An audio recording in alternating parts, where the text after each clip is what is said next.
Jeudi 10 décembre, les amis, bonjour à toutes et à tous, j'espère que vous êtes en forme, soyez les bienvenus à la maison, comme d'habitude dans mon petit bureau pour ce point média. Je suis très heureux de vous retrouver. Deux informations fortes aujourd'hui. La première, attention, 3 gros entraîneurs de la scène européenne sont menacés. Vous allez découvrir les noms dans un instant. La deuxième, bien entendu, c'est la Ligue des Champions. Nous connaissons, ça y est, les 16 équipes qualifiées pour les 8e de finale de cette Ligue des Champions. Tirage au sort le 14 décembre prochain. Voici les 8 premiers, les 8 deuxièmes, groupe par groupe, et donc le Paris Saint-Germain ne pourra pas retrouver Leipzig lors de ce tirage au sort. En revanche, les 7 autres, c'est possible. L'Atlético, Gladbach, Porto, Atalanta, Séville, Lazio et le FC Barcelone. Tirage au sort donc 14 décembre prochain. Le Paris Saint-Germain qui a terminé son match hier face à Başakşehir avec ce titre fort bien entendu et ce symbole pour la lutte contre le racisme. Tous les joueurs réunis avant le coup d'envoi avec ce geste symbolique autour notamment de Kylian Mbappé, ensemble à la une de l'équipe, et la révolte des joueurs pour le Parisien aujourd'hui en France. Sur la pelouse, le match s'est poursuivi, victoire 5-1 du Paris Saint-Germain avec un triplé de Neymar. C'était Neymar premier sous la plume de José Barroso. Il hérite d'un 9 sur 10, la meilleure note. Kylian Mbappé, auteur d'un doublé, 7 sur 10 pour lui. Très bon pari hier face à Başakşehir. Ça s'est pas bien passé en revanche pour l'Olympique de Marseille, les amis. Marseille éliminé de toutes les compétitions européennes. On avait encore une petite chance de se qualifier à distance pour la 3e place et la Ligue Europa. C'est finalement l'Olympiakos qui prend cette place. Marseille a été battu sur la pelouse de Manchester City 3-0. Par ici la sortie pour nos confrères de la Provence. Le baromètre des notes avec un Mandanda qui était au niveau, c'est la meilleure note. En revanche, pas bon pour Thauvin, espoir déçu. Principal atout offensif de l'OM, le champion du monde n'a jamais pesé à Manchester comme lors des autres matchs. Je vous ai grossi logiquement ces notes avec Mandanda donc qui prend un 5.7 de moyenne pour nos confrères et la note de Thauvin est à 3.3 pour Marseille.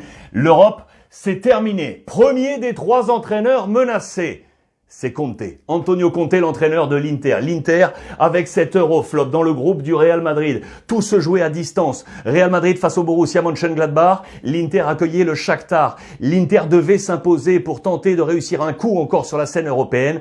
0-0 face au Shakhtar. Et du coup, eh bien, l'Inter reste à quai et reste en dehors de toute compétition européenne. Du coup, la pression est sur Conte. Ultimo Conte. La foudre s'est abattue notamment sur lui. On va voir dans les pages intérieures avec ses titres forts. Lukaku, il a pourtant tout tenté. Lukaku, Lautaro, Alexis Sanchez, tous les arguments offensifs ont été mis au cours de ce match, mais absolument rien, 0-0. Fuori, out, en dehors de l'Europe pour Conte. Et du coup, dans les pages intérieures, la plus mauvaise note d'ailleurs pour Conte, 5. Il a pris un 5 sur 10. Ça, c'est pas bon du tout pour lui. Je voulais vous montrer également là ce zéro de conduite. Conte est à fleur de peau, il a pris un carton jaune en fin de rencontre et du coup, les experts, les analystes sur les différentes chaînes de télévision ont été interrogés sur l'avenir de Conte et notamment Fabio Capello. La question lui a été posée, est-ce que l'Inter a un plan B? Capello répond, mais il y avait déjà un plan B. Zhang, le propriétaire, a choisi de conserver Conte. Maintenant, eh bien, on mange le pain noir. Selon Capello, les experts, à voir l'avenir de Conte et la suite, notamment en Serie A. Le Real Madrid, du coup, dans ce même groupe, est qualifié. Victoire face au Borussia Mönchengladbach 2-0 avec un superbe Karim Benzema. Auteur de son doublé, 68e et 69e but en Ligue des Champions. Il se hisse à deux longueurs de Raoul et Lewandowski pour ainsi être sur le podium des meilleurs buteurs de la Ligue des Champions, derrière Cristiano Ronaldo et derrière Messi. Un super Karim Benzema, direction les 8e, de cabeza avec la tête, parce que 2 coups de boule pour marquer pour Karim Benzema et cabeza prendre tout simplement la tête de ce groupe pour la première fois dans cette phase de groupe de Ligue des Champions. Madrid est donc premier de son groupe avec ses classiques. Zizou avait reconduit un 11, on va dire, ultra classique avec le grand retour de Sergio Ramos qui a fait du bien, Karim Benzema et surtout au milieu de terrain, là, les Modric, Casemiro, Kroos qui ont été excellents et un très bon Lucas Vazquez. D'ailleurs, je vais vous montrer sa note. Il a pris une très bonne note pour Marca. Modric a pris un 3 sur 10, un 3 sur 3, pardon. Karim Benzema, 3 sur 3 également. Et Lucas Vazquez également un 3 sur 3. À noter des bons matchs pas forcément de Thuram, qui a pas réussi à trouver ses positions, qui a lui écopé d'un 0. Alassane Plea a pris lui 1 étoile sur 3 selon nos confrères de la presse espagnole. En Allemagne, vous vous en doutez, on est très content. Merci d'ailleurs à Issam et Gianni qui m'envoient quelques presses étrangères là tôt le matin. La une de Kicker, Marco Rose, le coach du Borussia Mönchengladbach, qui est dans le bonheur. Il se qualifie à l'arraché comme ça pour la suite de la Ligue des Champions et pour rejoindre ainsi le Bayern, le Borussia et Leipzig. 4 équipes allemandes qualifiées comme 4 équipes espagnoles, je vous le rappelle. Le deuxième entraîneur menacé après Conte, c'est Ronald Koeman. Le Barça en difficulté, ce sera très dur. Le Barça qualifié mais deuxième de son groupe. Du coup, pour faire face à des adversaires de qualité en fonction du tirage au sort. Bayern, Chelsea, City, Liverpool, Paris, Dortmund, l'un de ses adversaires face à Koeman. Toqué à Koeman, il a été touché de plein fouet et notamment, attention, le groupe commence à se fracturer du staff technique. Je voulais vous montrer en page intérieure notamment, regardez, voces críticas contra Koeman, les voix critiques commencent à s'élever contre Koeman. Le vestiaire serait partisan d'oublier le 4-2-3-1 pour repartir à un 4-3-3.